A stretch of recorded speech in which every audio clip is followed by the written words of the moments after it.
तो जैसा कि हम लोग आपको बता चुके हैं कि हम लोग क्या पढ़ने वाले हैं, Rajiv question bank chapter wise पढ़ेंगे एकदम। तो आपको अगर अच्छा नंबर लाना है तो वीडियो को लाइक और चैनल को सब्सक्राइब करिएगा। और आइए हम लोग इसको आसानी से समझते हैं। तो ये 5 नंबर का जो हम लोग अभी पढ़ने वाले हैं, ये कितने नंबर का आएगा एग्जाम में, 5 नंबर का। पाठ का नाम है वास्तविक संख्याएं। ठीक है, तो आइए हम लोग देखते हैं, स्टार्ट करेंगे। ये कुछ फार्मूला है, इस बात को आपको याद रखना होगा। तो अभी हम लोग आपको समझा देंगे कौन कौन सा फार्मूला होगा, एक बार इसको आप ऐसे देख सकते हो। तो हम लोग पढ़ेंगे, पहला बहुविकल्पी प्रश्न है जो 1 नंबर का आएगा।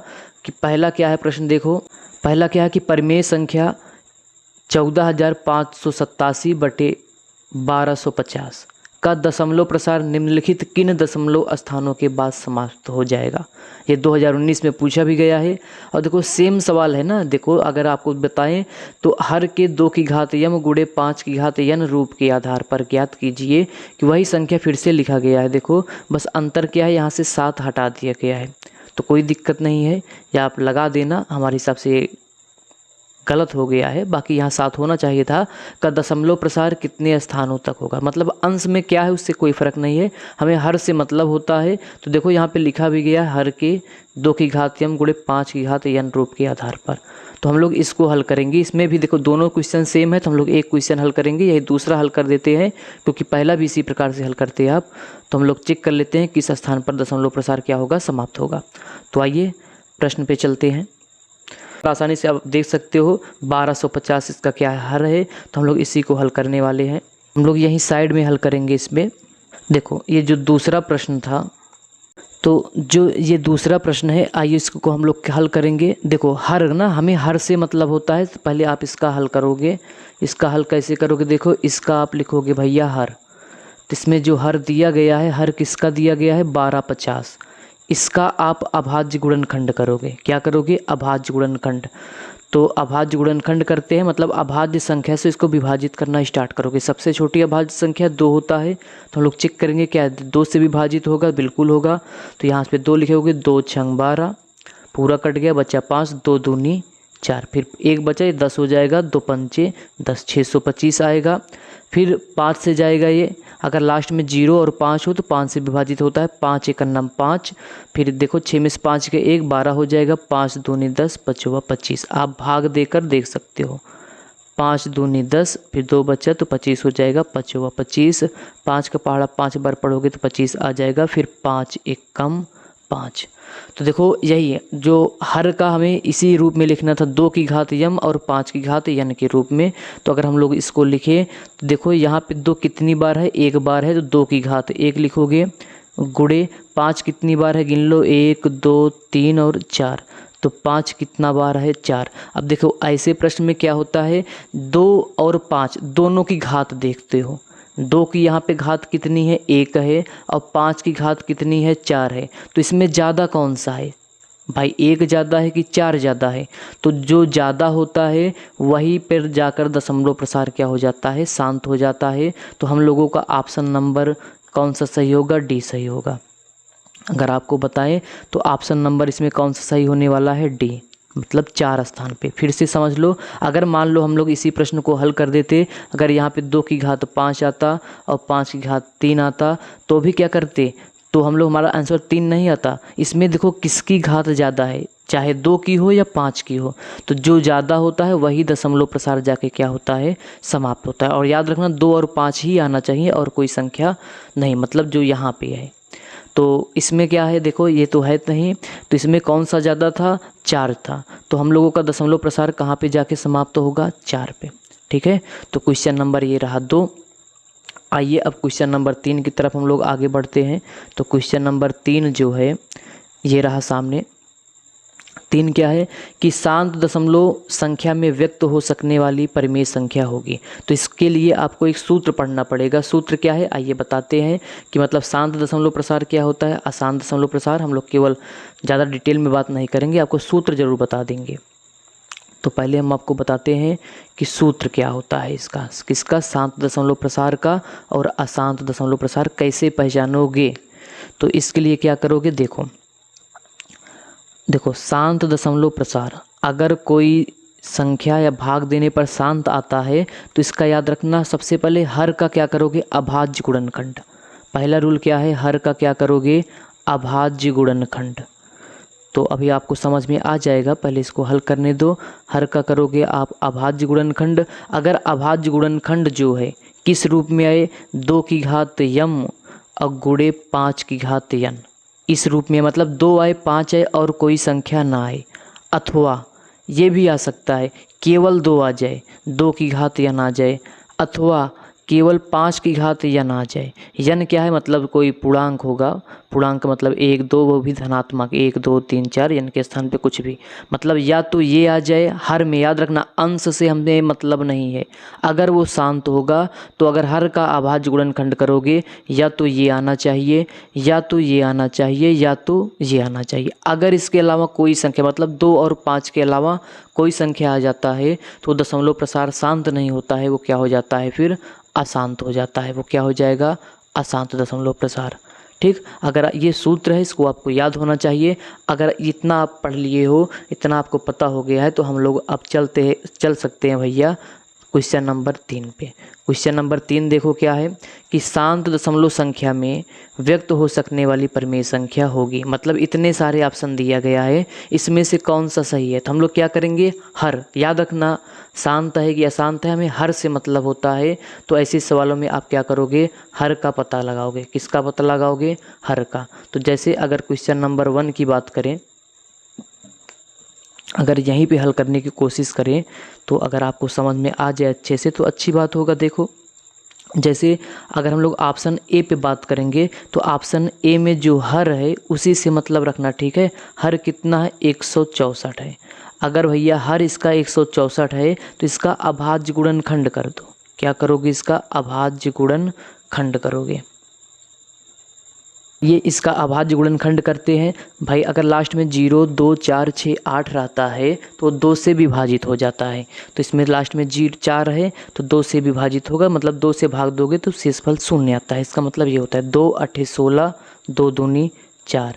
फिर देखो ट्राई करो, 2 चौके 8 और 2 एकन्नम 2, 41 आ गया। अब 41 खुद से ही कटेगा तो 41 एकन्नम 41। हम क्या बताए थे, हर में कितना आना चाहिए, हर में आना चाहिए या तो केवल 2 की घात यन आए, अथवा 5 की घात यन आए, अथवा कितना आए, 2 भी आ जाए और 5 भी आ जाए, 2 भी आ जाए और 5 भी आ जाए। इसमें से कुछ भी आए तो वो क्या होता है, शांत। लेकिन अगर इसके अलावा भी कुछ आ जाए तो क्या होता है, अशांत। अगर हम लोग बात करें यहाँ पे देखो तो यहाँ पे 2 1 है और 2 बार है, तो आप इसको लिख सकते हो 2 की घात 2। यहाँ जो यन था ना, इसका मतलब यही था जो घात में लगाओगे संख्या होती है।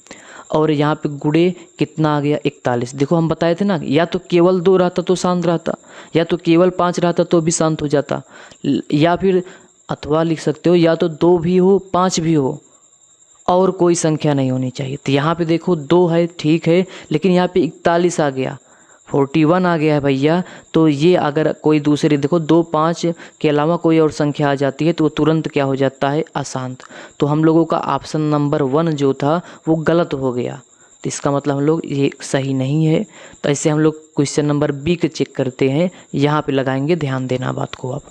तो यहाँ पे 30 है, हर से मतलब होता है, अंश से मतलब नहीं होता है। तो 30 का आप अभाज्य गुणनखंड करोगे तो सबसे पहले 2 से विभाजित होगा, 2 एकन्नम 2, तो 5 10, अर्थात 15 दूनी 30। फिर 3 से जाएगा, 3 5 15, फिर 5 से जाएगा, 5 एकन्नम 5।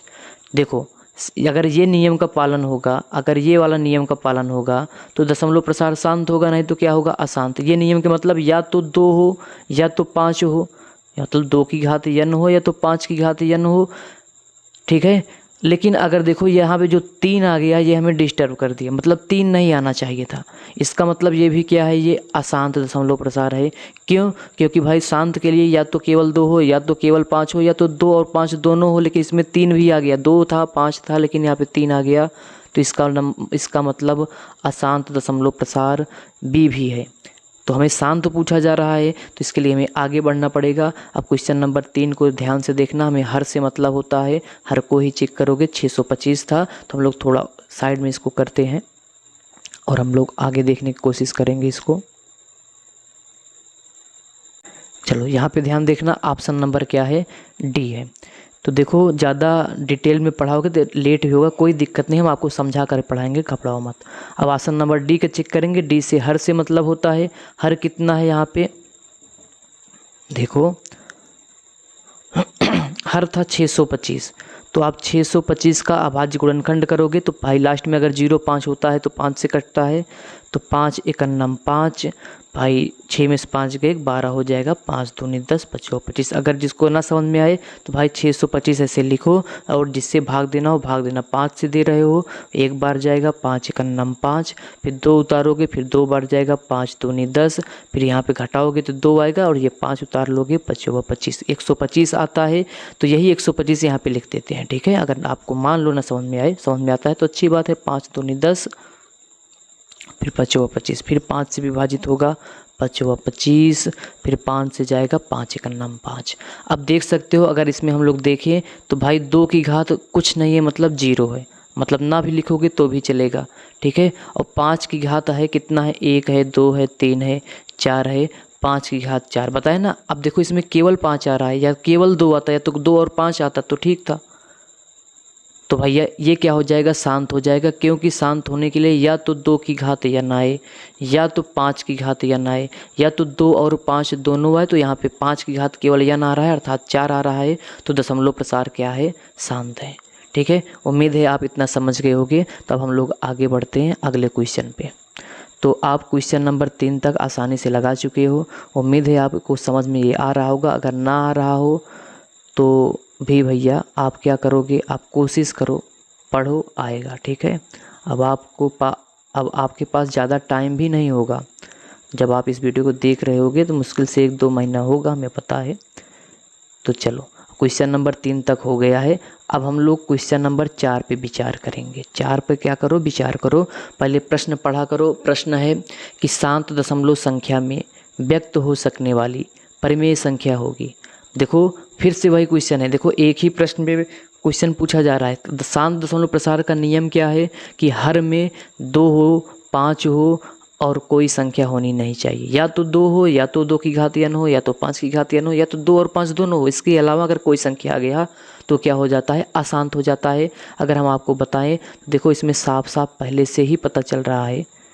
अगर आपको दिखाएं भैया, इसमें पहले से क्या पता चल रहा है, देखो हमें ये पता चल रहा है कि ऑप्शन नंबर बी तो पक्का गलत है। क्यों, क्योंकि इसमें देखो 2 की घात 2 है, हर देखो हर से मतलब होता है, ठीक है। इसमें पहले से अभाज्य गुणनखंड करके दिया गया है। और 5 की घात कितना है, 7 है। अगर केवल ये दोनों होते तो भैया हम लोग बोल सकते थे क्वेश्चन नंबर बी क्या है, शांत है। लेकिन ये गड़बड़ कर दिया क्या, जो यहाँ पे 7 की घात 5 आ गया, अर्थात जो 7 आ गया ये हमें लोगों को डिस्टर्ब कर दिया, अर्थात ये इसकी वजह से क्या हो गया है, सॉरी, अशांत हो गया है, ठीक। तो मतलब क्वेश्चन नंबर भी तो सही होने वाला नहीं, ऐसे आपको चेक करना होता है। अब अगर हम लोग ऑप्शन नंबर ए पे बात कर लें तो हर इसका देखो अभाज्य गुणनखंड पहले करोगे, ऑप्शन नंबर ए का बता रहे हैं। ये हम लोग चेक करना चाहते हैं ये शांत है कि अशांत है। पहले इसको विभाजित करो अभाज्य संख्या से, 2 एकन्नम 2, पूरा कट गया, 0 उतारोगे, 2 पंचे 10, आराम से भाग दे लेना 210 में 2 से, तो यही आएगा, ठीक है। तो अब 3 से कट सकता है, 3 त्रिका 9, 3 पची 15, फिर कटने से कटेगा 5 सते 35, फिर कितने से जाएगा भैया, कटने का मतलब विभाजित होना, ठीक है। तो 7 एकन्नम 7। देखो अगर हम लोग क्वेश्चन नंबर ए की बात करें, इसमें 2 भी आ रहा है, 3 भी आ रहा है, 5 भी आ रहा है, 7 भी। अगर 2 5 केवल होता, या केवल 2 या केवल 5 होता तो शांत होता। लेकिन जो ये यहाँ पे 3 आ गया और 7 आ गया, ये हमें बता रहा है कि भैया हम दशमलव प्रसार क्या है, अशांत है, ठीक है। तो ऑप्शन नंबर ए भी क्या हो गया, गलत। और ऑप्शन नंबर डी तो दिख रहा है, देखो ये 17 ही है। 17 का अभाज्य गुणनखंड कितना होता है, 17 ही होता है। देखो ये हम लोग रिवीजन कर रहे हैं, ठीक है। आपको समझना पड़ेगा, आपको कॉपी पेन लेकर बैठना पड़ेगा, आपको लगाना पड़ेगा। तो 17 तो ऑलरेडी भैया 2 और 5 के अलग तो साफ साफ दिख रहा है, तो ऑप्शन नंबर डी गलत। इसका मतलब देखो आप इसको अगर 3 हम लोग सिद्ध कर चुके हैं कि गलत है, तो ऑप्शन नंबर चौथा 100% क्या होना चाहिए, सही होना चाहिए। अगर आपको विश्वास ना हो तो ये क्वेश्चन नंबर ऑप्शन नंबर देखो यहाँ पे ए था, देखो ये जो बुक है इसमें भी थोड़ी बहुत त्रुटि है। देखो यहाँ पे बी है, यहाँ पे सी होना चाहिए ना। तो आप इसको समझ सकते हो, इतना तो आप समझदार हो ही। तो भैया इन पर विश्वास थोड़ा बहुत कम करना। अब हम लोग क्या करते हैं, चेक करके देखते हैं। जैसे ये ऑप्शन नंबर 3 का ना इसी साइड में चेक कर दें, तो चलो 31 25 लिखते हैं, ठीक है। तो देखो हम लोगों को केवल समझना है ना। तो 5 2 7 1 8 3 5 से जाएगा, 5 6 30, 5 दूनी 10, 5 25। फिर 5 से जा सकता है, 5 1 9 5, 5 दूनी 10, 5 25। फिर 5 से जाएगा, 5 दूनी 10, फिर 5 के पहाड़ा 5 बार पढ़ोगे 25 आ जाएगा, फिर 5 25 आ जाएगा, फिर 5 1 9 5 आ जाएगा। इसका मतलब देखो इसमें केवल 5 ही 5 आ रहा है और कोई संख्या नहीं है, अर्थात 5 की घात अगर बात करें 1 2 3 4 5, 5 की घात 5 है। मतलब ये किस रूप का है, 5 की घात यम या 5 की घात यन के रूप का है। तो ये किस रूप का है, 5 की घात यम का अथवा 5 की घात यन के रूप का है। इसमें केवल 5 आ रहा है, अर्थात ये क्या है, शांत दशमलव प्रसार है, ठीक है। तो क्वेश्चन नंबर कौन सा था, ये क्वेश्चन नंबर 4 था। चलो भैया हम लोग क्वेश्चन नंबर 4 तक लगा चुके हैं। अब अगला क्वेश्चन हम लोग बात करेंगे अगला क्वेश्चन की ओर। अगला क्वेश्चन है 5 की संख्याओं 616 और 32 का एचसीएफ क्या होगा। 616 और 32 का एचसीएफ क्या होगा। अब देखो भाई इस सवाल को लगाने से पहले देखो क्वेश्चन नंबर 5 हो गया, जैसे 7 भी हो गया, इसमें एचसीएफ भी निकालना पड़ेगा, एलसीएफ। तो आपको एचसीएफ एलसीएफ आना चाहिए। तो थोड़ा बहुत हम आपको बता देते हैं एचसीएफ एलसीएफ निकालोगे कैसे। अगर आपको आता है तो अच्छी बात है, थोड़ा सा वीडियो को 10-20 सेकंड स्किप कर लीजिएगा, या जो जितना मिनट एचसीएफ बताएंगे स्किप कर लीजिएगा भाई, अगर आ रहा हो तो। हमारा काम है बताना, लेकिन हमें बताना पड़ेगा, ठीक है। तो हम लोग बताएंगे किसी संख्या का एचसीएफ कैसे निकालते हो, एलसीएम कैसे निकालते हो, ट्रिक भी बता देंगे। तो ट्रिक भी ना, तो आओ आपको हम बताते हैं, ले चलते हैं भैया एचसीएफ और एलसीएम की तरफ। तो आओ यहाँ पे शुरू करेंगे। सबसे पहले हम आपको अगर बताएं कि यस, पहले कुछ नियम लिखते हैं, उस नियम को आपको याद रखना। आप क्या करोगे, उस नियम को आप याद रखोगे। तो नियम जैसे अगर हम आपको लिखे, तो पहले एचसीएफ का नियम लिखते हैं। तो एचसीएफ निकालने का नियम ये है कि सबसे पहले जो संख्या दिया रहेगा उसका आप क्या करोगे, अभाज्य गुणनखंड करोगे। दूसरा फिर क्या करोगे, घात के रूप में लिखोगे, जो अभाज्य गुणनखंड किए रहोगे उसे घातों के रूप में लिखोगे। और तीसरा क्या करोगे, जो घात के रूप में लिखे रहोगे उसमें कॉमन खोजोगे, अर्थात उभयनिष्ठ खोजोगे। फिर जो कॉमन में होगा, जो कॉमन आएगा हमारे पास, उसमें न्यूनतम घात क्या देखोगे, न्यूनतम घात का गुणनफल, ठीक है। इस बात को आप याद रखना। तो आपका एचसीएफ निकल आएगा। बिना एग्जाम्पल में आप नहीं समझ पाओगे, हमें पता है। तो इसलिए हम लोग आपके लिए एक एग्जाम्पल बताते हैं।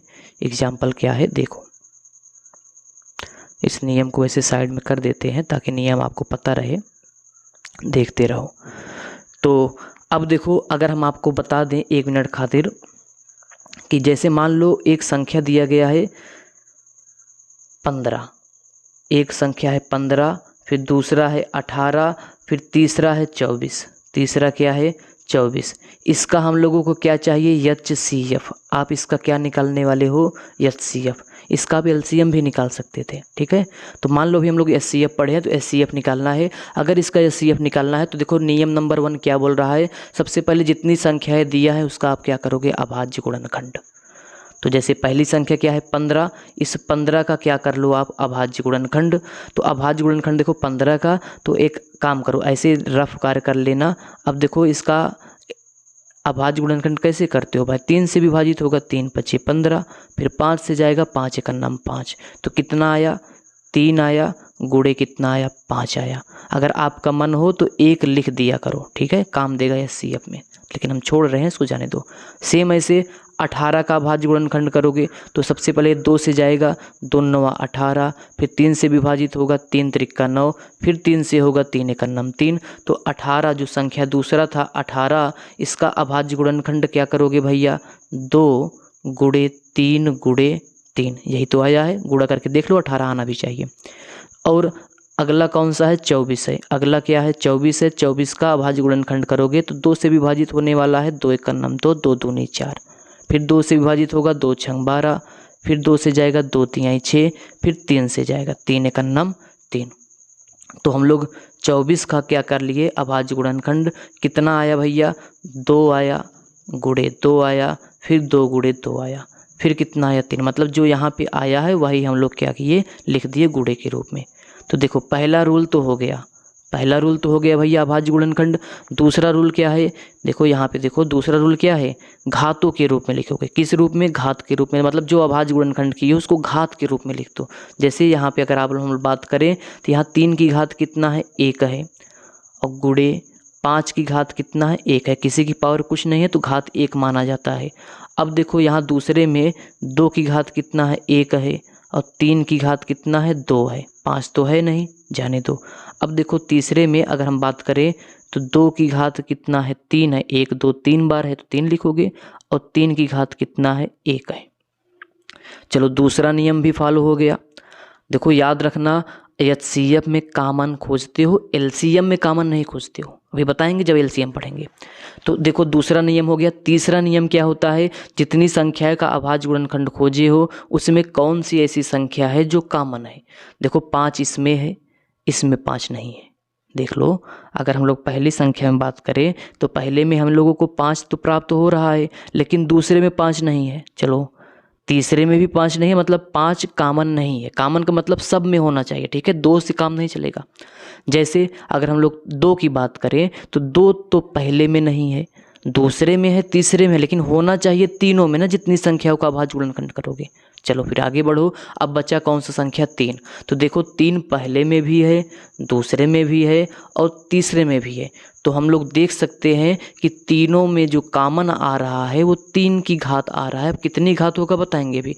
अगर देखो एक बात और, अगर हो सकता है कुछ भी ना मिले कॉमन, तो अगर एचसीएफ में कुछ कॉमन नहीं मिलता है तो उसका एचसीएफ 1 होता है। ठीक, चलो आगे बढ़ते हैं हम लोग। तो अब हम लोगों को जो प्राप्त हुआ है इसमें, उसमें देखो इसमें कॉमन क्या मिला है, 3। अगर हम लोग कॉमन की बात करें तो यही कॉमन है। अगर देखो वैसे तो 3 कॉमन है।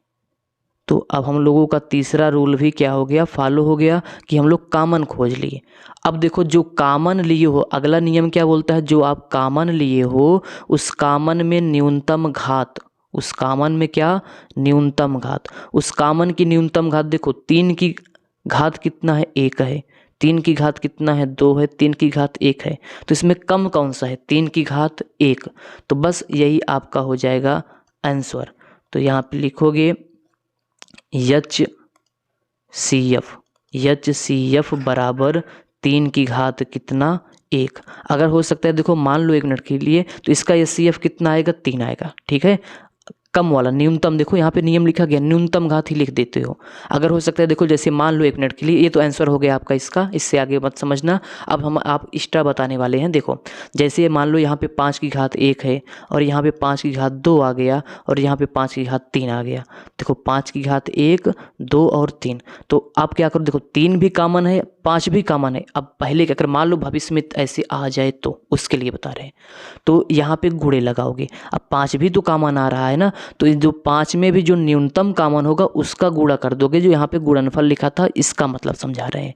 तो 5 की घात 1, 5 की घात 2, 5 की घात 3 में कितना न्यूनतम है, 5 की घात 1। तो इसका भी आप क्या कर दोगे, गुणा। तो 3 की घात 1 का मतलब 3, 5 की घात 1 का मतलब 3 25 15। तो आंसर कितना आता, 15। लेकिन ऐसा कुछ नहीं है, तो अभी हम लोग केवल 3 ही कॉमन मिला है। तो हम लोगों का आंसर एचसीएफ कितना होगा, 3। उम्मीद है आप अब एचसीएफ कभी भूलने वाले नहीं हो अगर ऐसे पढ़ोगे तो। चलो अब हम लोग एलसीएम, अब हम लोग किसकी बात करेंगे, एलसीएम। तो पहले एलसीएम का नियम लिख देते हैं ताकि आपका समय बच जाए थोड़ा बहुत। तो थोड़ा ही बहुत बचा सकते हैं, बाकी तो इतना तो पढ़ना पड़ेगा, इससे ज़्यादा शार्ट नहीं हो सकता है। इससे ज़्यादा ये हो सकता है कि आप स्पीड इसका बढ़ा के देख सकते हो। तो पहले हम लोग नियम लिखते हैं। तो चलो अब हम आपको बताते हैं कि एलसीएम का रूल नंबर वही पहला वाला है। एलसीएम में भी क्या करोगे, आप अभाज्य गुणनखंड करोगे। पहला रूल क्या करोगे, अभाज्य गुणनखंड। दूसरा इसको भी घात के रूप में लिखोगे, इतना तो है। देखो एचसीएफ में जो कॉमन होता था उसकी न्यूनतम घात का गुणनफल, लेकिन एलसीएम में क्या करोगे, थोड़ा सा अंतर है। जो उसमें न्यूनतम घात था इसमें अधिकतम है। लेकिन देखो एचसीएफ में आपको कॉमन खोजना जरूरी था, लेकिन एलसीएम में कॉमन हो उसका भी लिखोगे, अगर नहीं है तो उसे भी लिखोगे। देखो अगर आपको अंतर समझाएं, देखो तो तो एलसीएम में आप करते क्या थे, सॉरी एचसीएफ में करते क्या थे, जो केवल कॉमन होता था, देखो जो कॉमन होता था उसकी आप न्यूनतम घात लेकर गुणा कर देते थे। अगर केवल वही था तो वही लिख देते थे। लेकिन एलसीएम में क्या करना पड़ेगा, देखो एलसीएम में आपको कॉमन खोजना ही नहीं है, कॉमन की बात नहीं करेंगे। मान लो अगर गलती से कॉमन आ गया तो उसको भी उतारोगे, अगर कॉमन नहीं है उसको भी उतारोगे। लेकिन एचसीएफ में क्या करते थे, जो इस कॉमन होता था उसी को लिखते थे। तभी जैसे हम लोग एक एग्जाम्पल बताएंगे आप पूरा संपूर्ण रूप से समझ जाओगे। कैसे, देखो जैसे मान लो उसी संख्या का भी हमें निकालना है कि जैसे इसको इससे समझो, जैसे मान लो 15, 18, 24, 15 और 18 और 24 का क्या निकालना है हम लोगों को, एलसीएम, सॉरी एलसीएम निकालना है, लघुत्तम समाप वर्ग निकालना है। ठीक है, तो देखो अब हम लोग अभाज्य 15, 18, 24 का कर चुके हैं, तो वही अब आपको लिख दे रहे हैं डायरेक्ट। इसका आया था 3 गुणे 5, इसका आया था कितना 2 गुणे 3 गुणे 3, 2 गुणे 3 गुणे 3, और इसका आया था 2 गुणे 2 गुणे 2, 2 दूनी 4 दूनी 8 गुणे कितना 3। कैसे आया तो ऊपर देख सकते हो उसको, अभी हम लोग हल करके आ रहे हैं इसलिए डायरेक्ट लिख दे रहे हैं। तो देखो सबसे पहले क्या नियम क्या है, अभाज्य गुणनखंड करोगे तो हम लोग अभाज्य गुणनखंड कर लिए।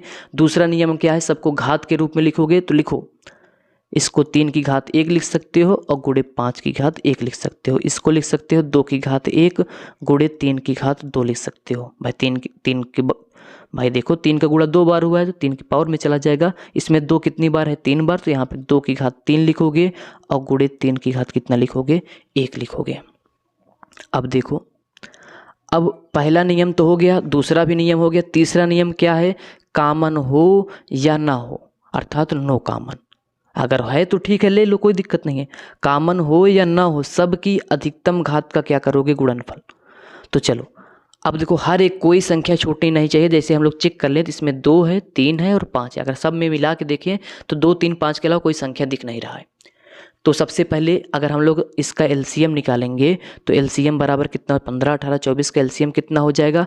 पहले कॉमन हो या ना हो, जैसे अगर हम लोग 2 की बात कर ले, 2 इसमें भी है, 2 इसमें भी है, लेकिन इसमें नहीं है, तो मतलब तीनों में कॉमन नहीं है, तो हमें इससे मतलब ही नहीं, कॉमन से हमें खोजना ही नहीं। बस केवल देखो जो संख्या लिखा है उसकी अधिकतम घात देख लो। जैसे 2 है, किसी में भी हो चलेगा, तो 2 की अधिकतम घात कितना है, 3 है, तो यहाँ पे लिखोगे 2 की घात 3, कॉमन खोजना ही नहीं, फिर लगाओगे गुणा। अब देखो कौन सा है, 3 है, देखो 2 के बाद 3 समझ लो, 3 है तो देखो 3 का अधिकतम घात लेना है। 3 की घात 1 है, 3 की घात 2 है, 3 की घात 1 है, भले कॉमन है, कॉमन हो या ना हो कॉमन देखना ही नहीं, सब संख्या उतारोगे, बस एक कन्फ्यूज दूर कर लो, अपना आप आ जाएगा।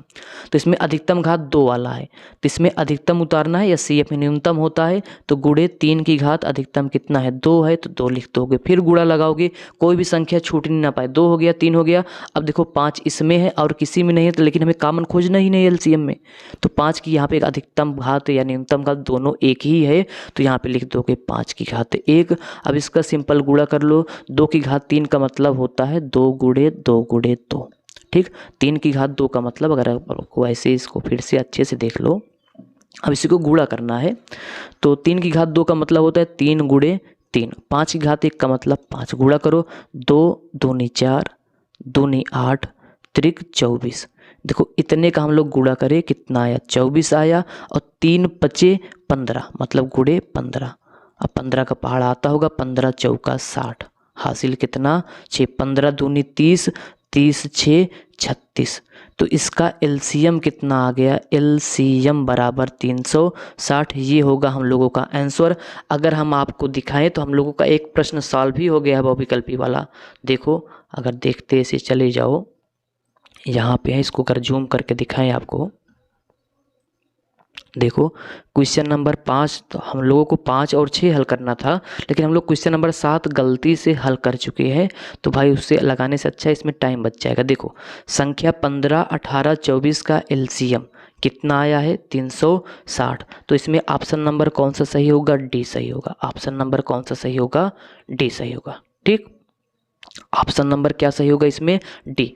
कैसे, देखो हम लोग अभी तो क्वेश्चन नंबर 5 नहीं लगाए हैं, लेकिन इसमें एचसीएफ एलसीएम दोनों साथ सीख लिए हैं, अब हल किए। और जब हम लोग एग्जाम्पल लिए थे 15, 18, 24 का एलसीएम, इसी का एचसीएफ भी निकाले हो, एलसीएम निकाले हो, तो क्वेश्चन नंबर 7 हम लोगों का सॉल्व हो गया, ठीक। चलो 20 मिनट में यही समझोगे यार। चलो ठीक है, उम्मीद इतना आप समझ गए होंगे। क्वेश्चन नंबर 7 हल हो गया, देख सकते हो जो हल हुआ है 360 आया भी है। अब आपको क्या हल करना है, देखो अगला क्वेश्चन नंबर, अगर हम लोग अब बात करें क्वेश्चन नंबर 6 का, क्वेश्चन नंबर 6 का एचसीएफ निकालना है। तो चलो क्वेश्चन नंबर 6 को थोड़ा जूम करते हैं। इसका एचसीएफ किसका निकालना है, 616 और 32 का। देखो वीडियो तो लंबा बनेगा भैया, आप स्पीड तेज कर सकते हो, पढ़ सकते हो आसानी से। तो एचसीएफ निकालना है 616 और 32। हम आपको क्वेश्चन नंबर जो 5 है एचसीएफ अभाज्य गुणनखंड विधि से बता दिए है। मान लो अगर आ जाए कि भाग विधि से एचसीएफ बताओ, तब क्या करोगे। तो ये वाली सवाल हम लोग भाग विधि से लगा दे रहे हैं, ठीक है। आप इसको अभाज्य गुणनखंड विधि से लगा के बताना। तो भाग विधि से लगाने के लिए आपको देखो क्या करना पड़ेगा, 616 और 32 है। क्या है भैया, 616 और 32 है। तो क्या करोगे, देखो जो संख्या जिसका हमें अभाज्य गुणनखंड जिसका एचसीएफ निकालना होता है, पहले उसको लिख लिया करो 616 और 32।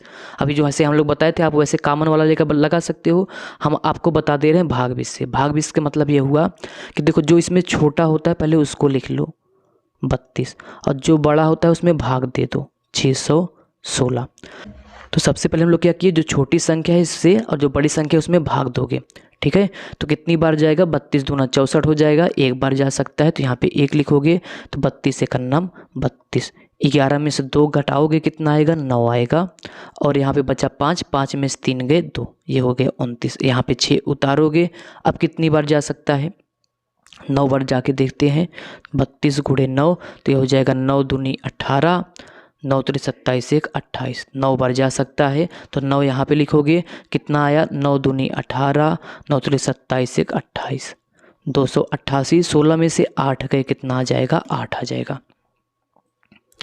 तो अब देखो जो यहाँ पे शेषफल बचता है, अब कोई संख्या तो उतारने के लिए है नहीं। अब क्या करोगे, जिससे हम लोग पहले भाग दिए थे, अब क्या करोगे, उसमें जो शेषफल आता है उससे, और उसमें क्या करोगे, भाग दे दोगे। मतलब 32 यहाँ पर है, 32 यहाँ पे लिखोगे, 8 चौके 32। अब ध्यान देना, देखो किस संख्या से भाग दिए कि शेषफल 0 आ जाए, 8 से। तो जिससे भाग देने पर, देखो ये आंसर नहीं होगा हम लोगों का, जिससे भाग देने पर शेषफल 0 आए वही क्या होता है एचसीएम, वही क्या होता है एचसीएफ। तो एचसीएफ बराबर यहाँ पे कितना आ जाएगा, एचसीएफ बराबर 8। तो ये रहा हम लोगों का आंसर, ये भाग विधि से, ठीक। तो ऑप्शन नंबर सी सही होगा इसमें। अब देखो अगर हम लोग क्वेश्चन नंबर 6 की बात करें, क्वेश्चन नंबर 6 क्या है कि संख्या 140 के अभाज्य गुणनखंड है। इसमें से कौन सा संख्या अब 140 का क्या है, अभाज्य गुणनखंड। तो ये तो आसान ही है, अभाज्य गुणनखंड तो आपको आना ही चाहिए। तो अगर हम लोग यहाँ पे लिखाते, यहाँ पे देखो 140 था ना, तो देखो 140 ऐसे लिखोगे, इसका कर डालो अभाज्य गुणनखंड, 2 सत्ते 14, 0 आ जाएगा। फिर 2 से जाएगा, 2 तिहाई 6, 2 पंचे 10। फिर किससे जाएगा, 5 सत्ते 35। अभाज्य से ही काटना है तो सब अभाज्य ही है, 2 भी है 5 भी है, 7 एक अन्नम 7। तो देखो इसको हम लोग अभाज्य गुणनखंड, उसमें घात के रूप में लिखा था। अगर आप ध्यान दो तो इसमें किस रूप में लिखा था, घात के रूप में। देखो इसमें किस रूप में लिखा है भैया, कहाँ गया क्वेश्चन नंबर 6, जो ऑप्शन है घात के रूप में लिखा है। तो हम लोग घात के रूप में लिख के चेक कर लेते हैं कौन सा सही है। तो यही तो था 140 का अभाज्य गुणनखंड हम लोग किए थे। 140 का अभाज्य गुणनखंड किए थे तो कितना आया, देखो 140 का अभाज्य गुणनखंड किस रूप में आया है, 2 गुणे 2 गुणे 5 गुणे 7। इसको घात के रूप में लिखो भाई, 2 2 बार है तो 2 की घात 2, 5 एक बार है 5 की घात 1, 7 भी एक बार है। अब ये जो मिलता जुलता जहाँ आएगा वही ऑप्शन सही होगा। मतलब 2 की घात 2, 5 की घात 1, 7 की घात 1। तो चलो हम लोग देख लेते हैं। देखो 2 की घात कितना है, 2 है, ऑप्शन नंबर ए ही सही है। देखो अगर 2 की घात 2 तो यहाँ भी 2 की घात 2, 5 की घात 1, मतलब ऑप्शन नंबर कौन सा सही है, ए सही है। तो हम लोग क्वेश्चन नंबर 6 लगा लिए, 5 लगा लिए, और देखो 7 भी लगा चुके हैं एलसीएम के उदाहरण में। तो क्वेश्चन नंबर 6 हो गया कि ऑप्शन नंबर कौन सा सही होगा, इसमें ए सही होगा। अब अगर हम लोग क्वेश्चन नंबर 7 की तरफ आगे बढ़े, देख सकते हो 2020 में पूछा भी गया है। क्वेश्चन नंबर 7 लगा चुके हैं, क्वेश्चन नंबर 8 लगाएंगे। 8 क्या है, देखो निम्न में अपरिमेय संख्या है।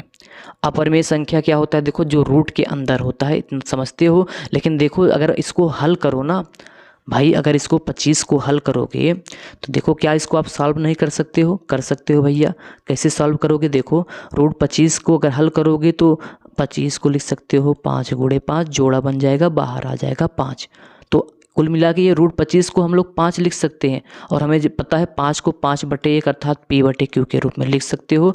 तो ये तो परिमेय है। ऑप्शन नंबर ए क्या है? परिमेय है। लेकिन हमें पूछा जा रहा है अपरिमेय संख्या क्या है, तो ऑप्शन नंबर ए गलत है। देखो अगर आप 5 क्या है, 5 परिमेय है, 5 क्या है, परिमेय संख्या है। और रूट 3 को हल करोगे तो भाई इसको हल करते चले जाओगे, थक जाओगे, ख़त्म होने वाला नहीं है। ठीक है, तो रूट 3 क्या है? अपरिमेय है। रूट 3 क्या है? अपरिमेय। कैसे लिखा जाएगा लिख लेना, हिंदी देख लेना अपना। तो देखो अगर परिमेय संख्या में अपरिमेय संख्या घटाते हो तो वो अपरिमेय होता है। क्या होता है? अपरिमेय होता है। अर्थात इसमें अपरिमेय संख्या कौन सा है? बी है। कौन सा है? बी। तो ऑप्शन नंबर बी सही होगा, बाकी सब गलत होंगे। ये जो रूट के अंदर देख रहे हैं इसको आप हल करोगे तो 5 आएगा। 5 क्या होता है? परिमेय होता है। हल करके चेक कर लिया करो। और ये परिमेय में अपरिमेय घटाओगे तो अपरिमेय ही प्राप्त होता है। चलो अगर हम लोग क्वेश्चन नंबर 9 की तरफ आगे बढ़ें तो 9 क्या है? एक परिमेय संख्या और एक अपरिमेय संख्या। देखो जैसे यही इसी में बात है, एक परिमेय संख्या एक अपरिमेय संख्या में हम लोग घटाए थे तो प्राप्त क्या था? अपरिमेय। वैसे अगर आप याद रखना क्वेश्चन नंबर 9 सेम ही है। अगर एक परिमेय संख्या में एक अपरिमेय संख्या जोड़ोगे तो हमें जो प्राप्त होगा वो अपरिमेय ही होगा। क्या होगा? अपरिमेय। तो ऑप्शन नंबर इसमें भी बी सही है। अब क्वेश्चन नंबर अगर हम लोग 10 की तरफ आगे बढ़ें तो क्वेश्चन नंबर 10 क्या है? देखो संख्या 31 25 का घातांक रूप है। हमें घात के रूप में बताना है किसे? 31 और 25 याद रखना। तो इसको हम लोग हल करने वाले हैं नीचे यहाँ पे।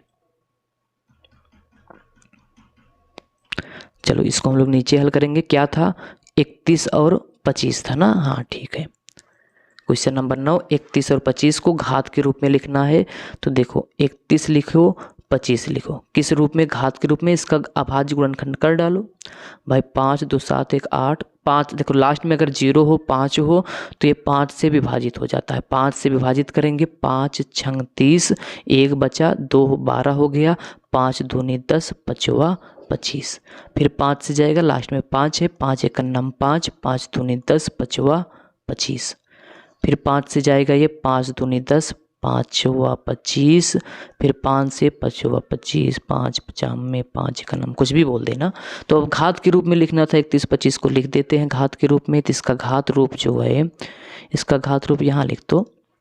देखो 1 2 3 4 5, 5 कितनी बार आया है? 5 बार। तो हो जाएगा 5 की घात 5। अब ऑप्शन चेक कर लेते हैं, जो आएगा वो आंसर होगा हम लोगों का। तो आ जाओ भैया, कौन था? 5 की घात 5 आया था ना? तो ऑप्शन नंबर इसमें सी सही है। देखो बहुत सारे इसमें सवाल गलत भी लग सकती है, ठीक है। इसमें होगा जो ऑप्शन में चेक कर सकते हो, तो हम लोग लगाएंगे, जो आएगा वही आंसर लिखोगे। 5 की घात 5 अर्थात ऑप्शन नंबर सी होगा। ठीक। अब क्वेश्चन नंबर 11 देखो। क्वेश्चन नंबर 11 आपको पढ़ने से पहले आपको एक सूत्र याद होना होगा भाई। जहाँ जो सूत्र लगे हम लोग बताई दे, टेंशन दिन ला। तो सूत्र है का? देखा दुई संख्या दिया उनकर गुणनफल, तो एलसीएम एचसीएफ। ठीक। तो हम लोग एक सूत्र जानते हैं। अगर सूत्र इसी में लिखा होगा यार, अगर आपको दिखाएं तो सूत्र वह यहीं कहीं लिखा होगा। देखो ये रहा। देखो ये रहा। यदि ए और बी धनात्मक पूर्णांक संख्या है, मतलब माइनस ना हो, तो ए और बी का एचसीएफ और एलसीएम का गुणा कराओगे तो ये किसके बराबर होगा? पहली संख्या गुणे दूसरी संख्या के। अर्थात अगर हम लोग अपने हिसाब से याद करने के लिए अगर इसको देखा जाए तो भाई स्पीड तेज कर लेना, ठीक है। थोड़ा स्पीड आपको उसको बढ़ा लेना, वहाँ पे ऑप्शन होता है यूट्यूब पे।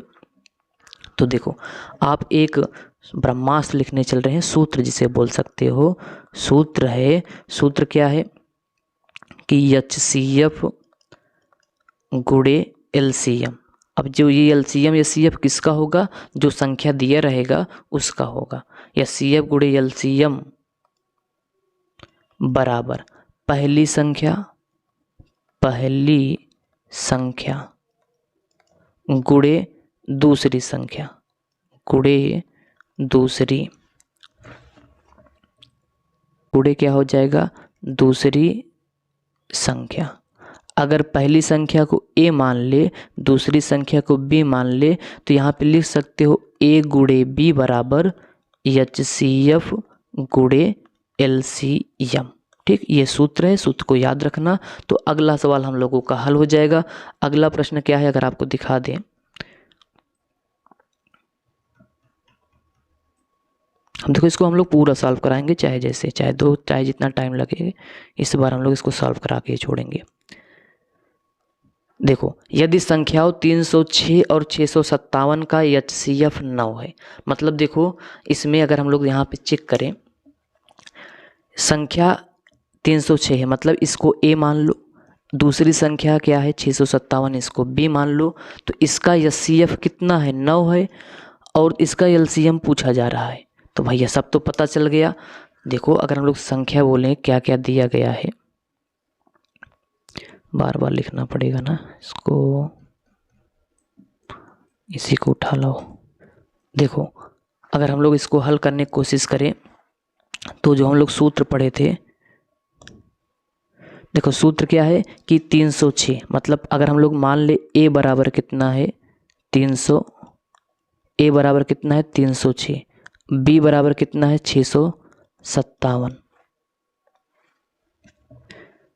306 और कितना 657। ठीक है, और प्रश्न में दिया गया है इसका HCF, इन दोनों का HCF बराबर कितना है 9 है। तो LCM कितना होगा, LCM हम लोगों को ज्ञात करना है, मतलब क्वेश्चन मार्क। सूत्र हम लोग क्या जानते हैं, सूत्र पे देखो,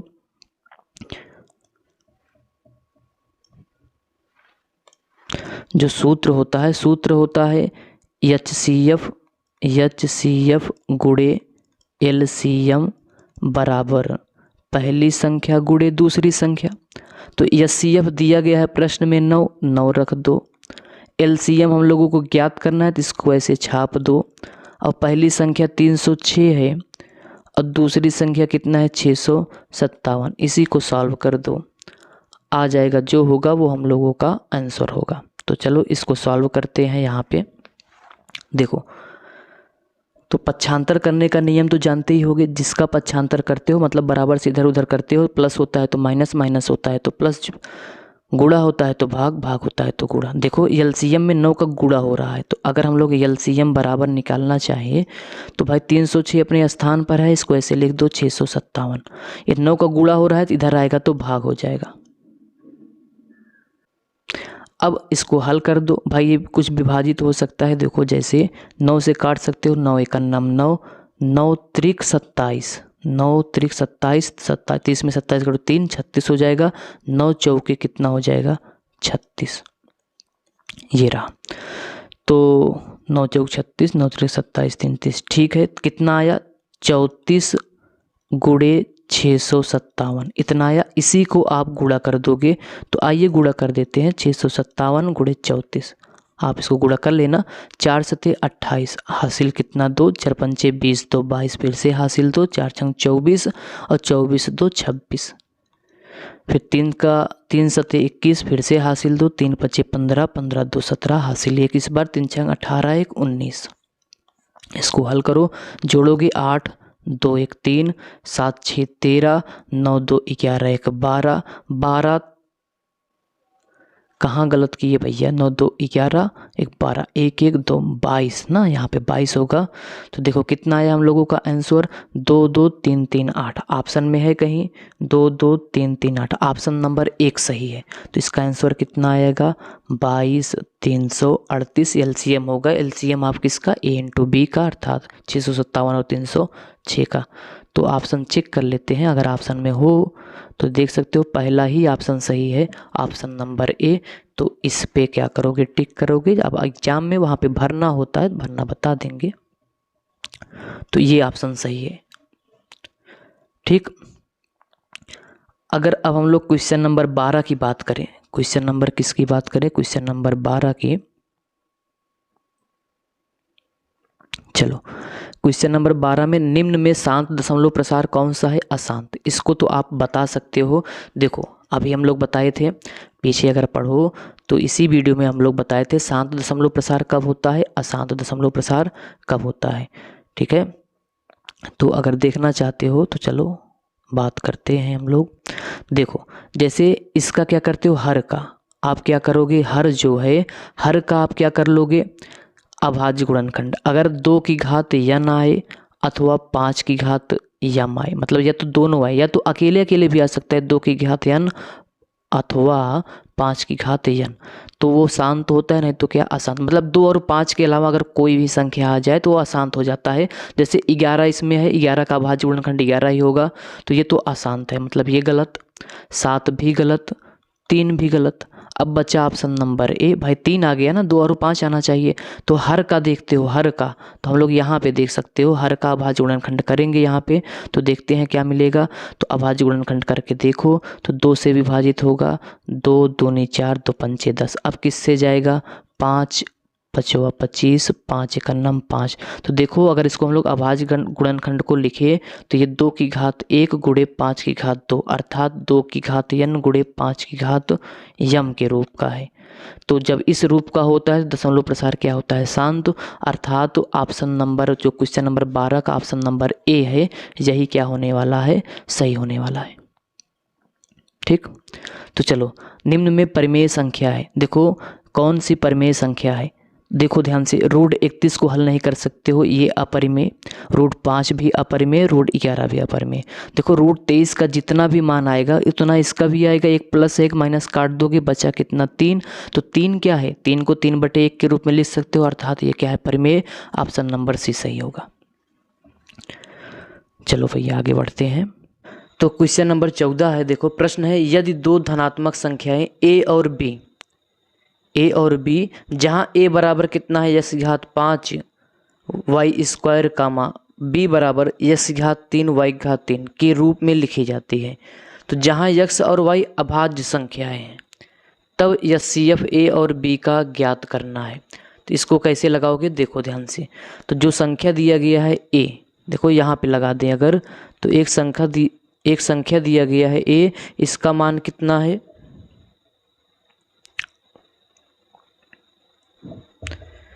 देखो जो a दिया गया है इसको आप लिख सकते हो x की घात 5 दिया गया है और y की घात कितना, 2। और जो अगला संख्या दिया है अगर आप इसको लिखना चाहते हो तो x की घात 5 गुणे y की घात 2 भी लिख सकते हो। और जो संख्या b बराबर दिया गया है वो कितना है, x की घात 3 y की घात 3, अर्थात x की घात 3 गुणे y की घात 3। हमें क्या निकालना है, इसका HCF। हम आपको बताए थे कि HCF कैसे निकालते हो। HCF निकालने क्या करते हो, सबसे पहले काम देखो, LCM में कॉमन नहीं देखते हो, HCF में क्या देखते हो भैया, कॉमन देखते हो, और जो कॉमन रहता है उसकी न्यूनतम घात। HCF में क्या करते हो, न्यूनतम घात, LCM में क्या करते हो, अधिकतम घात। तो देखो इसमें x है, इसमें भी x है, तो न्यूनतम कौन है, x की घात 3 है, तो इसको ले लोगे। और इसमें भी y है, इसमें भी y है, मतलब कॉमन है, HCF में कॉमन देखते हो, तो HCF में कॉमन प्लस न्यूनतम। तो न्यूनतम कितना है भाई, y की घात 2 है और y की घात 3 है, तो कम कौन सा है, 2 है, तो अर्थात ये वाला ले लोगे, अर्थात गुणे y की घात कितना, 2। तो ये हो जाएगा भैया x की घात 3 और y की घात 2, ये हम लोगों का आंसर होगा। तो अगर आप देखना चाहते हो तो यहाँ पे ऑप्शन नंबर कितना है, देखो ये ऑप्शन नंबर जो भी हो, ये वाला ऑप्शन नंबर सी, यही क्या है, सही है। x की घात 3 y की घात 2, ये हो जाएगा इसका आंसर। तो क्वेश्चन नंबर 14 तक हो गया है। तो आइए अगला प्रश्न लगाते हैं क्वेश्चन नंबर 15 की तरफ।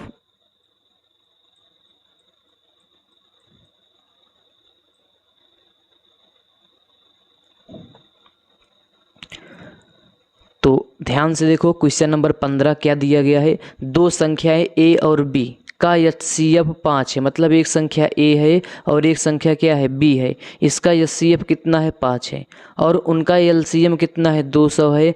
तब a और b का क्या निकालना है, गुणनफल निकालना है, a और b का गुणनफल। तो देखो जब 2 संख्या दिया हो, एक HCF और एक LCM दिया हो, तो हम लोग सूत्र भी पढ़े थे ना पिछले सवाल में कि दो संख्याओं का गुणनफल जो होता है या CF गुणे LCM के गुणनफल के क्या होता है, बराबर होता है।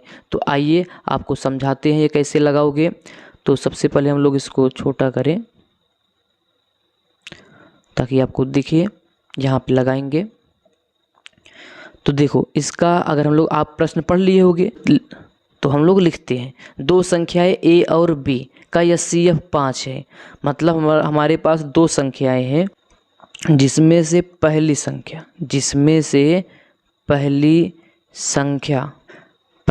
कितना दिया गया है, A दिया गया है, ठीक है। और जो दूसरी संख्या है वो कितनी है भैया, जो दूसरी संख्या है वो कितना है, B है। दूसरी संख्या कितना है, B है।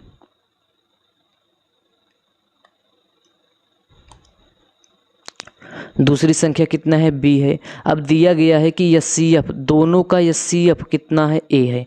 मतलब इनका CF बराबर कितना दिया गया है, 5 है। कितना दिया गया है, 5, तो 5 लिखोगे। और LCM कितना दिया गया है, LCM बराबर दिया गया है 200 दिया गया है। अब हमें पूछा जा रहा है कि इन दोनों संख्या का गुणनफल क्या होता है। देखो हम लोग सूत्र जानते हैं, A गुणे B बराबर HCF और गुणे कितना, LCM, यही होता है। तो A गुणे B, यही गुणनफल करोगे तो यही आना चाहिए, यही पूछा गया है। CF का मान 5 है, LCM का मान 200 है। रख दो, रखने के बाद इसे हल करोगे तो एक जीरो ऐसे उतारोगे, अगला जीरो ऐसे उतारोगे, 5 दूनी 10। तो इसका आंसर आ गया कितना, 1000। तो आप देखो ये क्या इसमें है, तो बिल्कुल है। कौन सा है, देखो दो संख्याओं में, तो ऑप्शन नंबर B सही है। तो आप यहाँ पे लगाओगे, कौन सा ऑप्शन सही है भैया, B सही है। तो ये वाला सही होगा, इसी पे आप टिक करोगे। अगर OMR में भरना होगा तो इसको भरोगे, ठीक। अब आइए क्वेश्चन नंबर 16 देखते हैं। क्वेश्चन नंबर क्या देखते हो, 16 देखते हो। 16 क्या है, देखो 22/7 माइनस पाई। देखो 22/7 माइनस पाई, ये इंपॉर्टेंट भी है, याद रखना। तो 22/7 माइनस पाई क्या है, शून्य है, एक परिमेय संख्या है, एक अपरिमेय संख्या है, एक प्राकृतिक संख्या, कौन सा है। देखो 22/7 माइनस पाई, देखो पाई का मान आप सुने होंगे कि कितना होता है, 22/7, लेकिन ये लगभग बराबर होता है। लगभग क्या होता है, बराबर होता है। 22/7 के बराबर एकदम रियल में नहीं होता है। पाई एक क्या है, अपरिमेय संख्या है। पाई क्या है, एक अपरिमेय संख्या है। और 22/7 क्या है, एक परिमेय संख्या है। तो याद रखना 22/7 परिमेय है, पाई अपरिमेय है। अगर अपरिमेय में परिमेय या परिमेय में अपरिमेय घटाते हो तो हमें अपरिमेय संख्या मिलता है। अर्थात ये वाला ऑप्शन सही होगा, ऑप्शन नंबर C। यहाँ पे B लिखा है तो कोई दिक्कत नहीं, इसको C बना लेना। तो ये क्या है, ये क्या होगा, एक अपरिमेय संख्या होगा, ठीक। क्वेश्चन नंबर ये 16 हो गया। अब देखो क्वेश्चन नंबर 17 की तरफ आगे चलो। क्वेश्चन नंबर 17 क्या है कि देखो धन पूर्णांक 6a + 5 से ठीक पहले आने वाली धन पूर्णांक होगा। देखो 6a + 5 से ठीक पहले कौन सी संख्या आएगा। अगर देखो इसको आप ऐसे समझो, यहाँ पे समझना ध्यान से। देखो तो अगर हम आपसे पूछे 5 से पहले क्या आएगा, तो भाई 5 से पहले क्या करोगे, 5 में 1 घटा दोगे तो कितना आता है, 4 आता है, मतलब 4 आएगा। अगर हम पूछे आपसे 4 से पहले क्या आएगा, तो 4 में 1 घटाओगे 3 आएगा। वैसे अगर पूछा जा रहा है 6a + 5, यहाँ पे लगा रहे हैं देखना, 6a + 5 के पहले क्या आएगा, तो ठीक उसी में इसमें भी क्या करो, 1 घटा दो। तो ये किसके बराबर हो जाएगा, 6a, 5 में से 1 घटाओगे 4, तो 6a + 4 आएगा। अर्थात ऑप्शन नंबर B क्या है, सही है। तो ऑप्शन नंबर आप B को क्या करोगे, सही कर लेना, ठीक है।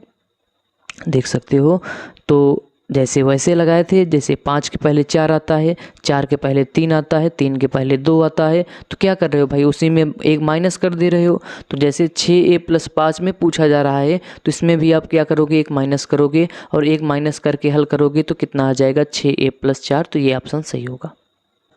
चलो अब हम लोग आगे बढ़ते हैं। क्वेश्चन नंबर कितना, 18 पे। 18 क्या है, अपरिमेय संख्या। देखो याद रखना अपरिमेय संख्या क्या है, अगर आपको दिखाएं इसको, देखो इसी में देख लो 22/7 क्या है, इसको देखो P/Q के रूप में लिख सकते हो। ये तो परिमेय है।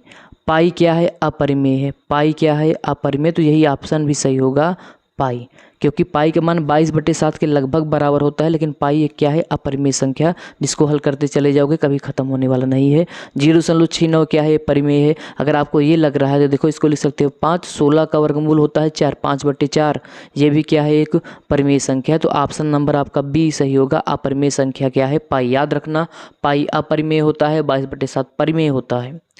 ठीक, तो अगला प्रश्न देखते हैं। अगला है भैया, अगला प्रश्न है, अगर आप देखो तो 19वां है। यदि दो संख्याओं का HCF 1 है तो वे संख्याएं क्या कहलाती हैं?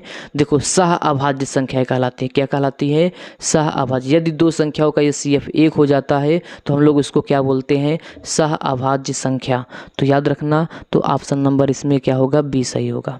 ठीक, अब अगला प्रश्न है क्वेश्चन नंबर 20। क्वेश्चन नंबर 20 पे चलते हैं।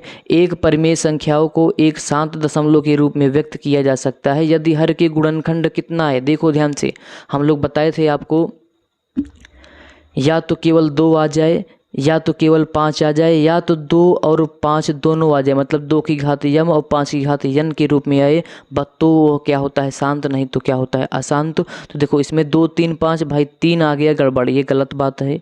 3 या 5, 5 था ठीक है, लेकिन जो 3 आ गया इससे ये गलत हो गया।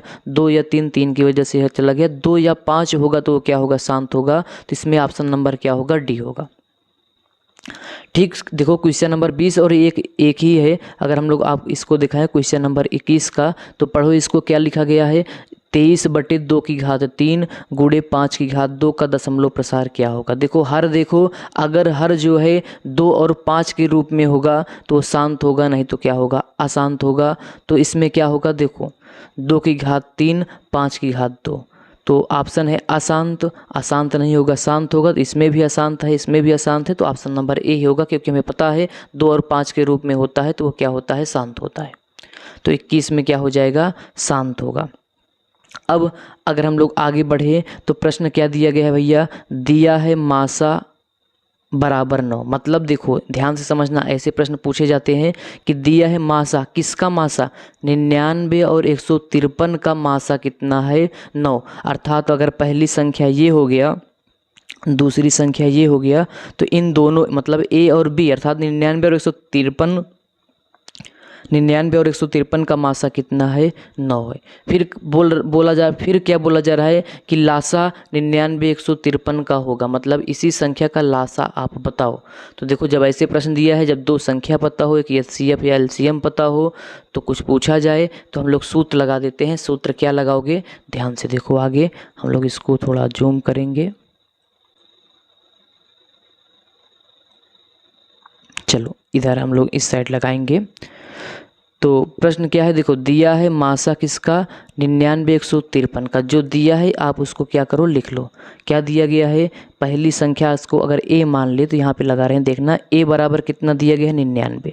ए बराबर कितना, 99, मतलब पहली संख्या। और बी बराबर कितना दिया गया है, 153। तो यहाँ पे लिखो 153। और इसका मतलब ए और बी अर्थात 99 153 का HCF भी दिया गया है। कितना दिया गया है? 9 दिया गया, अर्थात 9। और हमें पूछा जा रहा है LCM बराबर, क्वेश्चन नंबर हम लोग सूत्र पढ़े हैं, HCF गुणे LCM बराबर पहली संख्या गुणे दूसरी संख्या। ये आप सूत्र पढ़ लिए हो। तो चलो भैया, अब HCF के स्थान पे 9 लिख दो, तो 9 लिख दिए, गुणे LCM के स्थान भाई पता करना है तो इसको ऐसे उतार दोगे। पहली संख्या 99 है और दूसरी संख्या कितना है, 153। तो LCM निकालना है तो यहाँ पे लिखोगे LCM बराबर 99 गुणे 153। 9 का गुणा इधर देखो, इस साइड 9 का गुणा हो रहा है, इस साइड क्या हो जाएगा, भाग हो जाएगा। 9 एकन्नाम 9 और 9 एकन्नाम 9, 9 मतलब 9 ग्राम में 99। तो इसी को हल कर लो, 11 गुणा कर दो 11 और 153 में, तो 11 तिहाई 33, हासिल कितना 3, 11 पचे 55, 56 57 58, हासिल फिर से कितना जाएगा, 5 जाएगा। 11 एकन्नाम 11, 12 13 14 15 16, 16 83। आंसर कितना आया LCM इसका, 16 83। तो क्या ऑप्शन में है? अगर हम लोग इस साइड देखें तो भाई ये रिवीजन चल रहा है, तो रिवीजन में थोड़ा इतना हल कर सकते हो। तो हाँ, ऑप्शन नंबर डी सही है। कौन सा सही होगा, देखो जो हम लोग 21 22 हल किए थे, इसमें ऑप्शन नंबर डी सही होगा। चलो अब ऐसे हम लोग आगे लगाते हैं। तो एक काम करो, सब हम लगाएंगे तो आप क्या करोगे भैया, सेम सवाल है। देखो लासा दिया, पहले क्या दिया गया था, मासा दिया गया था, लासा पूछा था। अब लासा दिया है, मासा, सूत्र वही लगाओगे, रख के बता देना, ठीक है, कितना आएगा। तो जो भी है बताना आप। एलसीएम देखो, ये पहली 132 को पहली संख्या मानोगे, 288 को आप दूसरी संख्या, और एलसीएम दिया गया, देखो लासा मतलब एलसीएम होता है 3168। तो मासा पूछा जा रहा है तो भाई ठीक उसी प्रकार से लगेगा। आप कमेंट करके बता सकते हो, अगर यहाँ तक पहुँच लेना, वीडियो देख लेना तो कमेंट करके बता देना कि आंसर कितना आएगा। चलो अगला पार्ट है संख्या 144 के अभाज्य गुणनखंड में अभाज्य गुणनखंडों की घातों का योग। देखो बहुत बार आया है, मोस्ट इंपॉर्टेंट है, इसको आप ध्यान से समझना। क्वेश्चन नंबर 144 का अभाज्य गुणनखंड करो, फिर जो आए उसमें जो घात होगा उसका योग पूछा जा रहा है। इसमें बहुत बच्चे कंफ्यूज हो जाते हैं। तो 144 था ना, 144 का अभाज्य गुणनखंड अब हम लोग यहाँ पे नीचे करते हैं। चलो भैया, तो 144 का हम लोग अभाज्य गुणनखंड करने की कोशिश करते हैं। तो कितना था, 144 का अभाज्य गुणनखंड करना है और उसमें जो घात आएगा उसको जोड़ देना है। तो चलो करो, 2 से विभाजित होगा, 2 सत्ते 14, 2 दूनी 4, फिर 2 से जाएगा, 2 तीन 6, भाई 1 होगा 12 हो जाएगा, 2 छंग 12, विभाजित करके देखना, 2 एक 2, फिर भाई 3 में से 2 गए 1 यहाँ पे लिखोगे 16 हो जाएगा, 2 8 16, फिर 2 से जाएगा, 2 9 18, फिर 3 से जाएगा, 3 3 9, फिर से जाएगा 3 1 3। तो जो 144 यहाँ पे लिखो, इसका अभाज्य गुणनखंड कितना आया, देखो 1 2 3 4, 2 कितनी बार आया है, 4 बार, तो मतलब 2 की घात कितना, 4 गुणे। अब 3 कितनी बार आया है, 2 बार, 3 की घात 2 लिख दोगे।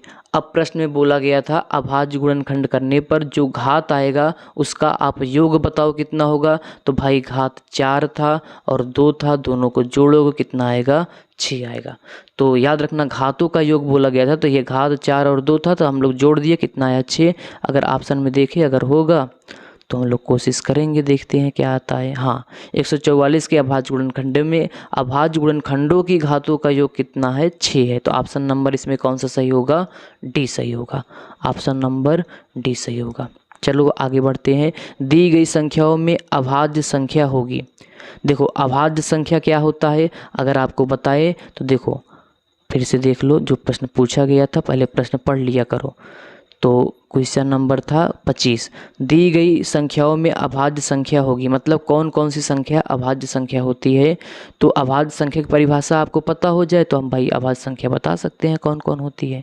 तो हम लोग यहाँ पे अभाज्य संख्या समझ लेते हैं क्या होता है। देखो हमें अगर हेडिंग लिख दें आपको अभाज्य संख्या, क्या लिख दे भैया, अभाज्य संख्या। अभाज्य संख्या का मतलब समझते हो, देखो पहले परिभाषा लिखते हैं तब समझाएंगे।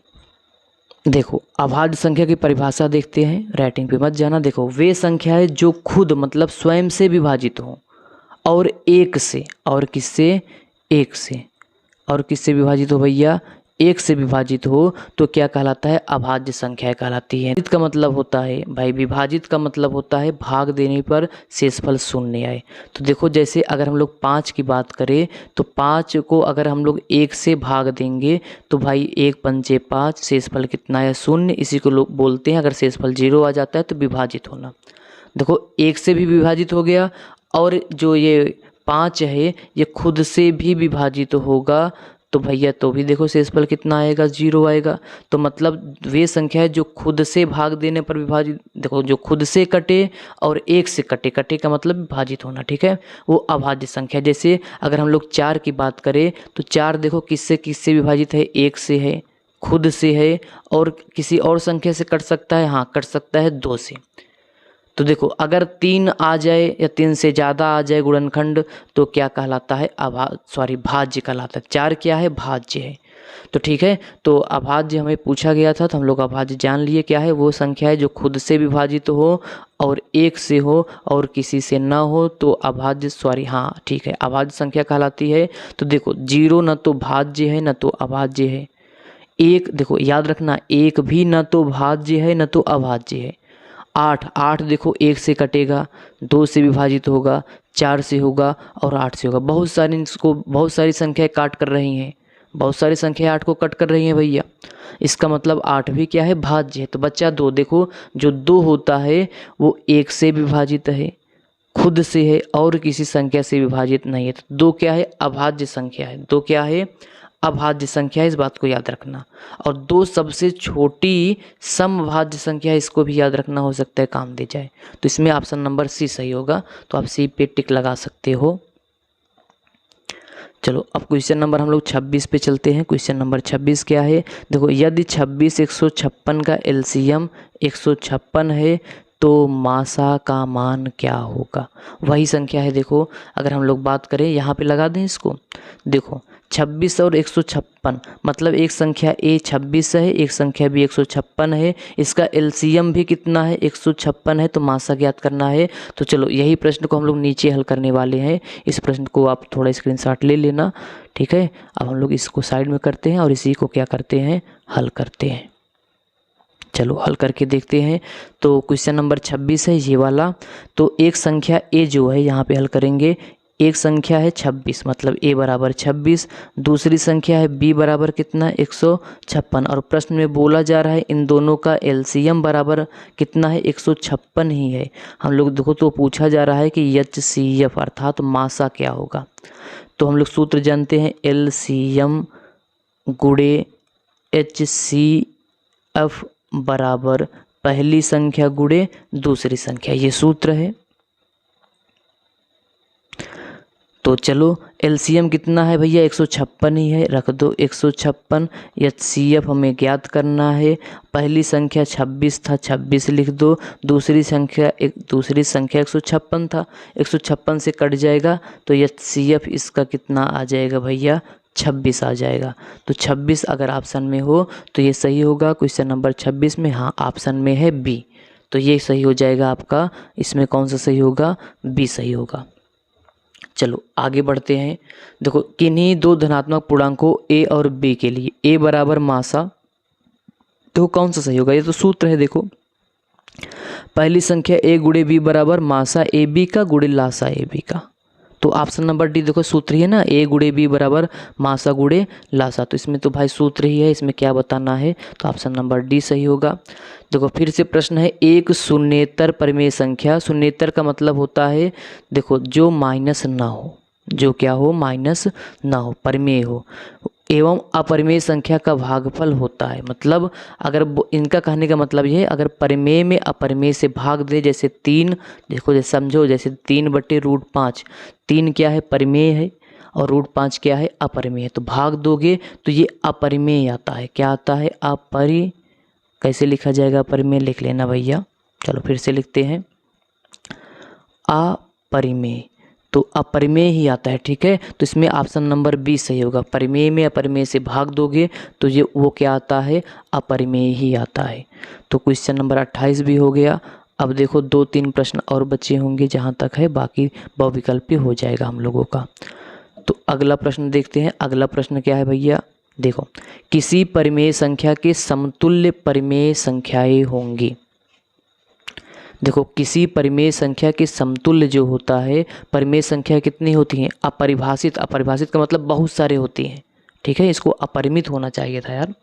किसी परिमेय संख्या के बराबर, जैसे देखो समझो वैसे समझ लेना, जैसे मान लो 3/4 एक परिमेय संख्या है, तो इसी के बराबर एक परिमेय संख्या लिखो, लिख सकते हो। देखो 3 × 2 लिख सकते हो, 4 × 2, 3 दूनी 6/8, तो 6/8 देखो ये भी एक परिमेय संख्या है। अगर इसको हल करोगे 2 3 6 2 चौके 8, ये भी देखो इसी के बराबर तो है 3/4 के, तो क्या यही हो सकता है भाई। अब फिर से 3 × 3 कर दो और 4 × 3 कर दो, तो मतलब अनंत होंगी। तो इसमें अपरिभाषित का मतलब यही हो जाएगा कि इसकी कोई परिभाषा नहीं दे सकते, अर्थात अनंत होगा। यहाँ पे अपरिमित होता तो ज़्यादा मज़ा आता, तो हमारे हिसाब से अपरिमित होना चाहिए, तो इसको देख लेना या अपरिभाषित ही कर दो भाई, और कोई ऑप्शन ही नहीं है तो यही पे टिक कर देना, ठीक है। अब देखो क्वेश्चन नंबर 30 जो है, क्वेश्चन नंबर क्या है भैया, जो 30 है, निम्नलिखित संख्याओं में परिमेय संख्या है। देखो परिमेय संख्या याद रखना, परिमेय संख्या किसे बोलते हो आप,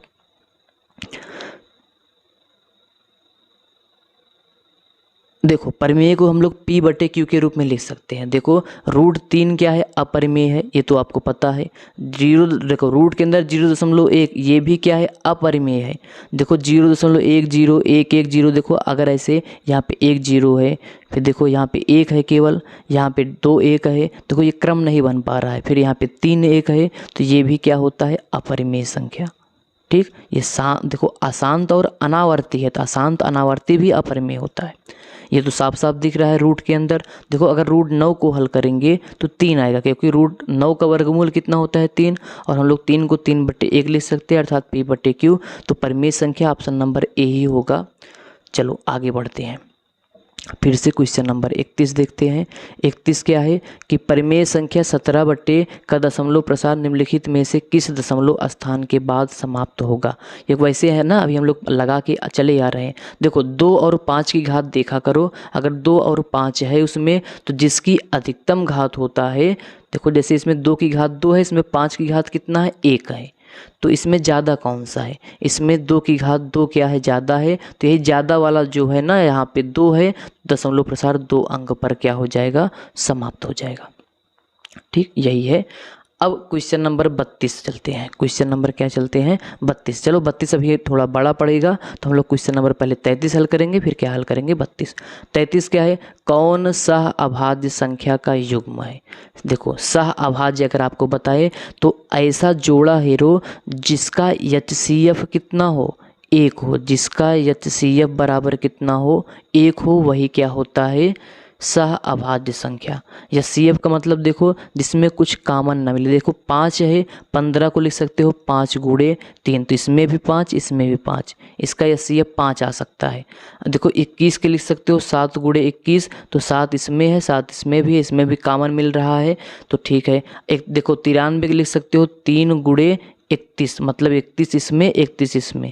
देखो लेकिन 18 को तोड़ोगे तो इसको ज़्यादा से ज़्यादा 2 × 3 × 3 लिख सकते हो, 25 को 5 × 5, इसमें कुछ भी कॉमन नहीं हो रहा है। और जब कुछ ना कॉमन हो तो ये CF कितना माना जाता है, 1, तो इसमें ऑप्शन नंबर ए सही होगा। तो यही क्या होगा, सहअभाज्य। याद रखना सहअभाज्य का मतलब होता है वे संख्या है जिनका ये CF कितना हो, 1 हो। चलो अब हम लोग आगे बढ़ते हैं। क्वेश्चन नंबर 32, इसको ध्यान से एकदम पढ़ो, मोस्ट इम्पॉर्टेंट है, 2023 में पूछा भी गया है। प्रश्न क्या है, वह बड़ी से बड़ी संख्या जिसमें 245 और 1037 को विभाजित करने पर प्रत्येक दशा में शेषफल प्राप्त होगा, वह कौन सी संख्या होगी। तो देखो ऐसी संख्याओं को लगाने से पहले जो शेषफल आता है दोनों में क्या करोगे, माइनस करोगे, फिर दोनों का CF निकाल लेना, चाहे भागविध से चाहे गुणनखंडविध से। ठीक है, फिर से सुनो, वह बड़ी से बड़ी संख्या जिसमें 245 और 1037 को विभाजित करने पर प्रत्येक दशा में शेषफल प्राप्त होता है, वह क्या होगा। देखो ऐसे प्रश्नों में जब बड़ी से बड़ी आए तो 245 में जितना शेषफल बच रहा है उसको इसमें भी माइनस करोगे और इसमें भी माइनस करोगे, तो जो प्राप्त होगा उसमें हम लोग क्या करेंगे, उसका CF निकालेंगे। तो वही CF क्या हो जाएगा, वह छोटी से छोटी संख्या होगी जिसमें प्रत्येक दशा में भाग देने पर बड़ी से बड़ी संख्या से विभाजित करने पर शेषफल कितना आएगा, 5। तो आइए इसको हम लोग अलग से हल करते हैं। सबसे नीचे इसको हल करेंगे। तो देखो प्रश्न में पूछा गया था संख्या क्या था, हम लोग इसको डायरेक्ट लिखते हैं, वो आप प्रश्न वहाँ से देख लेना, स्क्रीनशॉट ले लेना। देखो एक संख्या था 245, ठीक, अगला संख्या था कितना, 1037, यही तो था। ठीक, पहला संख्या था 245, दूसरा संख्या क्या था भैया, 1037। शेषफल कितना आना चाहिए, देखो दोनों में शेषफल भाग देने पे कितना आना चाहिए, शेष बचे 5। तो क्या करोगे, देखो पहले 245 में जो शेषफल बच रहा है उसको माइनस करो, तो हो जाएगा 245 माइनस कितना, 5। तो संख्या में क्या मिला, 240 मिला। क्या मिला, 240। अब ऐसे 1037 में भी क्या करोगे, 5 घटा दोगे, तो 7 में से 5 गए 2, भाई घटाओगे तो 32 5 37 होता है, तो 1000 कितना मिल जाएगा, 32। तो अब देखो जो दो संख्या प्राप्त हुआ है इसी का आपको क्या निकालना है, HCF। अब HCF आपके पास दो ऑप्शन है, भागविध से निकाल लो या तो गुणनविध से। ठीक है, मतलब अभाज्य गुणनखंड से। चलो अभाज्य गुणनखंड से निकाल लेते हैं। तो पहले 240 का अभाज्य गुणनखंड करोगे। अभाज्य गुणनखंड यहाँ पे साइड में हम लोग कर देते हैं, देख लेना आप। 240 का तो 2 से विभाजित होगा, 2 × 1 = 9, 2 2 दूनी 4 0। फिर 2 से जाएगा, लास्ट में 0, 2 4 6 होता है, 2 से कट जाता है, 2 छंग 12, फिर 0 आ जाएगा। देखो थोड़ा बहुत अगर गलती हो तो इसको माफ़ करना, ठीक है, गलती हो सकती है। 30, फिर कितना आएगा, 15 आएगा। फिर 3 से विभाजित होगा, 3 5 15, फिर 5 से होगा, 5 1 9 5, मतलब 240 का अभाज्य गुणनखंड। देखो इसको हम लोग घात के रूप में लिख देते हैं, ठीक है। 1 2 3 4, 2 की घात कितना है, 4। बताए ना कैसे एचसीएफ निकालते हो। तो और 3 की घात कितना है, 1 है, और 5 की घात कितना है, 1 है। 240 हो गया भाई। 240 में कामन देख लेना, मतलब एचसीएफ कैसे निकालते हो, कामन और न्यूनतम घात, ठीक, कामन के साथ साथ न्यूनतम। एलसीएम में कामन नहीं होता है। अब 1032 बचा है, तो 1032 का यहाँ निकाल लेते हैं, ठीक। 1032 का अभाज्य गुणनखंड करोगे, 2 पंचे 10, ठीक। फिर 3 है, 2 1 9 2, 2 छंग 12, फिर 2 से जाएगा, 2 दूनी 4, 2 पंचे 10, 2 अठे 16, फिर 2 से जा सकता है, 2 1 9 2, ठीक। 2 दूनी 4, 2 9 18। अब ये 3 से कटेगा तो 3 चौके 12, 3 त्रिका 9। अब 43 किससे कटेगा भैया, शायद 43 से ही जाएगा, 43 से कटेगा, तो चलो 43 से लिख दो इतना। अब हम लोग 1032 को लिख सकते हो कितना, 2 गुणे 2 गुणे 2 गुणे 3 गुणे कितना, 43। अर्थात अगर घात में लिखे तो 2 की घात कितना, 3 गुणे 3 की घात 1 गुणे 43 की घात कितना, 1। तो देखो अब हमें क्या निकालना था, एलसीएम निकालना था। क्या निकालना था भैया, एलसीएम। तो एलसीएम में क्या, सॉरी एलसीएम नहीं, हमें निकालना था एचसीएफ, 240 का और 1032 का। तो सबसे पहले देखो जो कामन है, इसमें 2 की घात 4 है, इसमें भी 2 है, तो कामन तो दिख रहा है। लेकिन एचसीएफ का रूल होता है कामन के साथ साथ न्यूनतम घात लोगे तो 2 की घात 4 ना लेके 2 की घात क्या लिखोगे, 3 लिखोगे। भाई 3 भी कामन है, ये भी 3, इसमें तो बराबर ही है, बराबर है तो एक यही लिख दो, 3 की घात 1, 43 इसमें है नहीं, कामन है, नहीं लिखोगे। तो 2 दूनी 4, देखो 2 की घात 3 का मतलब 2 दूनी 4 दूनी 8 गुणे 3 कितना आ गया, 24। तो ऑप्शन कौन सा होगा इसमें, 24। हम लोगों का आंसर कितना आया, जो 32 था उसमें आंसर कितना आया, 24 आया। तो ऑप्शन में अगर होगा 24 तो हम लोग लिख देंगे भैया 24, नहीं तो देखा जाएगा। तो ऑप्शन नंबर 24 है भैया। तो ऑप्शन जो 32 है सी पार्ट सही होगा, तो सी। तो देखो भाई हम लोग बहुविकल्पी कर चुके हैं ना, थोड़ा वीडियो लंबा ज़रूर बना होगा, हमें पता है, आप देख लेना। हम क्योंकि बोले हैं आपको इसका कंप्लीट कराएंगे, मतलब कंप्लीट कराएंगे और ऐसे ही कंप्लीट होगा। अब 2-3 महीना में ऐसे ही होगा। आप सोचोगे 10 मिनट में नहीं हो पाएगा, ठीक, कोई ब्रह्मास्त्र नहीं है कि आपको 10 मिनट में बता दिया जाए। भाई पूरा पढ़े हो साल का, अगर सोचो कि साल का 10 मिनट में समाप्त हो जाए तो सोने वाला नहीं है।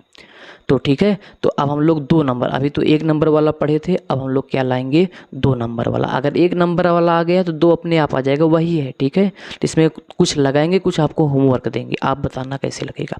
चलो अगर वीडियो पसंद आए हो, ऐसे वीडियो चाहते हो तो वीडियो को लाइक, चैनल को सब्सक्राइब जरूर करो भाई, आगे भी बढ़ाओ, इसको शेयर करो, ठीक है।